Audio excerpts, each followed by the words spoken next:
If you have a small butt despite trying a bunch of different glute activation drills and exercises, there's oftentimes a common underlying problem, but also an effective solution for a lot of these people. A lot of these people that have very little glute development or just a really long back typically have a pelvis that appears to be tucked underneath them. And what this is doing is taking away some of the natural curvature of the lumbar spine or the low back.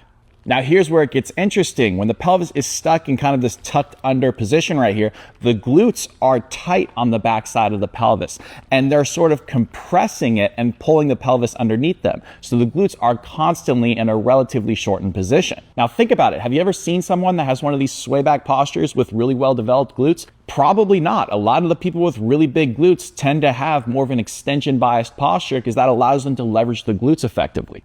Now, you don't have to have a full-blown sway back posture for you to have some of this tightness of the glutes on the backside of the pelvis, creating this situation where they have a hard time getting into a lengthened position to be leveraged to contract. It's really a spectrum, but the extreme representation of this problem is that sway back posture. The real solution oftentimes entails getting the spine to better genuinely extend without overdoing it while driving better length through the backside of the pelvis. The act of properly opening up the backside of the pelvis and getting length here is called internal rotation. As these bones slightly open up and widen out, these bones are going to have room to rotate in, and that's going to drive length through the pelvis. Imagine going into like a hinge position and how that would create space here.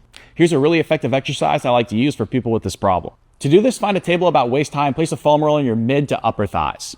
Get about a foot length away from the table and bend both knees. Rest your hands, elbows straight on the table. You want to feel these 3 points of contact at all times on both feet equally. Now, all you're going to do is very gently push your hips back, keeping a neutral pelvis, stopping at the point where you start to feel a little stretch in the back of your hips. Not much at all, maybe just a 2 or 3 out of 10. Squeeze that roller just again gently, 2 or 3 out of 10, and hold this for a couple of slow, deep diaphragmatic breaths. After that, release the roller and then go just a little bit deeper until you get just slightly more of a stretch.